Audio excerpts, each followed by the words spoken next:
All right, hello. And welcome. 11.5, area of a regular polygon. So remember what a regular polygon is. It's a polygon that has all sides congruent, all angles congruent, right? And so an equilateral triangle is a regular polygon. And so first we want to talk about, hey, what's the area of an equilateral triangle? And then we'll start to give you some definitions of other stuff, but this is where it all starts. So the area of an equilateral triangle. So here I've drawn a triangle. It's equilateral. So I called this side S. This side would be S as well. The base here would be S also. And so this little piece here would be half of S, right? Why? Because an altitude of an equilateral triangle is also a bisector of the base here. We know that the angles of an equilateral triangle is 60, and the altitude of the equilateral triangle would be a bisector of this angle, which would make this 30.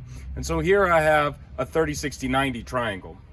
And so you know the area of any triangle is one half the base times the height, right? So the base for this thing is S. S times the height. You don't know the height, and we're trying to give you an equation that you don't really need to know the height. All right, so let's see. H here, if this is a 30, 60, 90, H is really going to be, well, H is across from the 60, so H is X times root 3. X is the side across from 30, right? And so X is really S divided by 2, which means that H is S divided by 2 times square root of 3. And so I just plugged this H value into my equation here. I got 1/2 times one of the sides times the height. And I just did some algebra, multiplied 1/2 times, well, this is really 1/2, that becomes 1/4. S times S is S squared times root 3. And I just simplified a little bit. I put this S squared on top of the 4. So another formula for you for the area of an equilateral triangle, if you don't have the height, the altitude or the height, you could just use the length of the side. It's the side squared divided by 4 times the square root of 3. Next, let's talk about some definitions. Let's see if I can angle this down. Okay, give me a second. Sorry. Okay. Let's talk about some definitions that you need to know. All right. Definitions. So here I've just drawn a general, kind of generic, regular polygon. It's a pentagon. And I put this point C. It is exactly in the middle. It is in the center of the regular polygon. Now this could be any regular polygon. It could be an equilateral triangle, a square. If this point here is in the center, well, it's called the center of the regular polygon. And it's in the center if well, we'll talk more about that. But you need to know what the center of a regular polygon is. It is a point that is the same distance from each side. Remember, distance implies perpendicular. And so CM here is a distance from this side, which means that C is the same distance from that side, same distance from that side, same distance from that side. Take a look at CA. Well, if you have a segment connecting one of the vertices of the regular polygon to the center, then that segment is called the radius of the regular polygon. And then if you have a line that's perpendicular like this, CM, perpendicular to one of the sides, and it connects to the center and connects to the midpoint of the side and is perpendicular, then CM here, that segment is called the apothem. It's called the apothem of the regular polygon. So notice, let's talk radius of the regular polygon. Here I drew you a regular polygon. It's a triangle, or an equilateral triangle. So the radius goes from the center to a vertex. They call it the radius because if you inscribed your polygon in a circle, it would also be the radius of the circle. What about the apothem? Well, here I drew a pentagon. Let's pretend like that pentagon is like a perfect, equilateral pentagon. It's a regular pentagon, and I have a circle inscribed inside of the pentagon. Here, the polygon was inscribed in the circle. Here, the circle is inscribed in the polygon. So the apothem would be the center of the circle. It would kind of be like the radius when a circle is inscribed in the polygon. So anyways, this might be confusing for the definition. You just really need to know these three before we move on. All right, so let's talk about a formula for the area of any regular polygon. So I just drew a generic regular polygon. It's a pentagon, which means there's 5 sides here, right? And so the H value for this triangle, now I divided my pentagon into 5 triangles. Now imagine, you could do this with any shape. If it was a hexagon, you could divide it into 6 triangles. If it's a heptagon, you could divide it into 7 triangles, so on and so forth.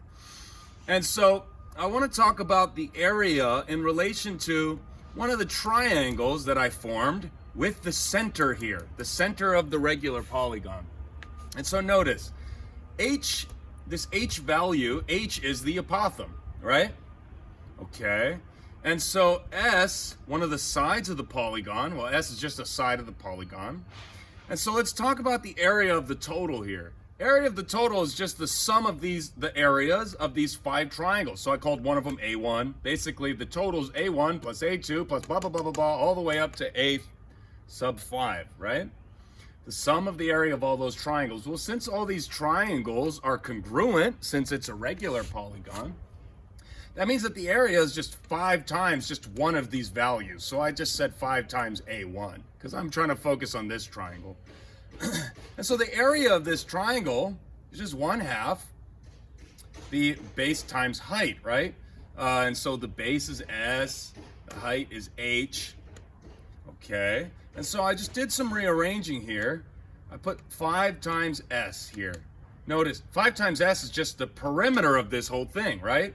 There's 5 sides, and if you add up each side, 1, 2, 3, 4, 5, that would be 5 times whatever S is. That's the perimeter. You still have 1/2 here. H, isn't H the apothem? And so we're coming up with a formula for any regular polygon that relates to the apothem and the perimeter of the regular polygon. So here's a formula for you. The area of any regular polygon, doesn't matter how many sides there are, is just 1/2 times the apothem times P, the perimeter. How about an example? Let me adjust this for you. Okie dokie. Bam. All right, here's an example for you. Find the area of a regular hexagon with sides that are 18 units long. So here I've drawn a hexagon. It's a regular hexagon, which means all the sides are congruent. Now, we know that the area of any regular polygon is 1/2 the apothem times the perimeter, right? Let me write that down just so that we know where we're going. It's good to start off with what you know your formula is, then you could find the pieces, right? Now, we don't know the apothem right now. We could figure out the perimeter, right? And I did that here for you. The perimeter is just 1, 2, 3, 4, 5, 6. It's just 6 times 18, right? So the perimeter is 108, and I plugged that in. Brought the 1/2 down. Now the real question is, what's the apothem and how do you find it? Well, I had to draw a triangle here, and I put the center in the center of my regular hexagon. This represents the apothem. Now I drew that triangle here so we could see it a little more clearly. Do you remember how to find the sum of the interior angles of any polygon? Well, it's n minus 2 times 180. And if you forgot that, you could just draw a bunch of triangles, multiply it times 180, and you have the sum of the interior there. Anyways, n is 6, so 6 minus 2 is 4. 4 times 180 is 720, which means all the interior angles sum to 720.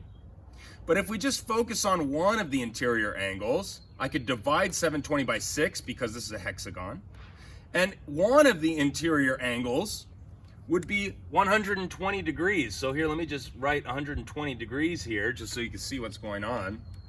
And the radius here, the radius of a regular polygon, since there's symmetry going on all over the place here, the radius is going to divide this angle into two congruent angles, which means that if this totals 120, then this little piece here is 60.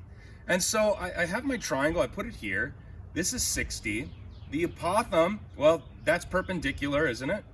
Well, if that's 60 and that's 60, that means this is really an equilateral triangle. It means this is 60, and the apothem has divided this angle into two congruent angles, making this piece, or this little triangle, a 30, 60, 90, right? Now, if this total is 18, if this is an equilateral triangle, and this is perpendicular, that means that this actually has bisected the base, which means that if the total is 18, then half would be 9, which means that across from the 30 is 9, so my x value is 9, and I'm trying to find my apothem, which is across from the 60, and across from the 60 is x root 3. Well, I found x is 9, which means my apothem is 9 times root 3. So for these problems, you will usually have to find the apothem. That's going to be the hardest part. Remembering a formula is easy, but finding the apothem is going to be your challenging thing, you know, to find. I think a hexagon is maybe a hexagon and maybe a equilateral triangle. Those are the only ones that have clean values for the angles. And maybe I'm wrong, but I know for sure the hexagon, when you find the sum of the angles and you divide it, it's 120, and half of 120 is 60. Well, not all regular polygons are this clean, but each problem will be solvable. You just need to really use all the information you've known from the past to figure out what the apothem is. Okay, and so here I've figured out that the apothem was 9 root 3. Plugged it into my formula. 1/2 times the apothem, 9 root 3, times the perimeter, which is 108, and I get that the area of this regular polygon is 486 times the square root of 3. You're really just going to have to push through a lot of the example problems or the homework problems and struggle to figure out what the apothem is, struggle to figure out, you know, they'll probably usually give you the perimeter.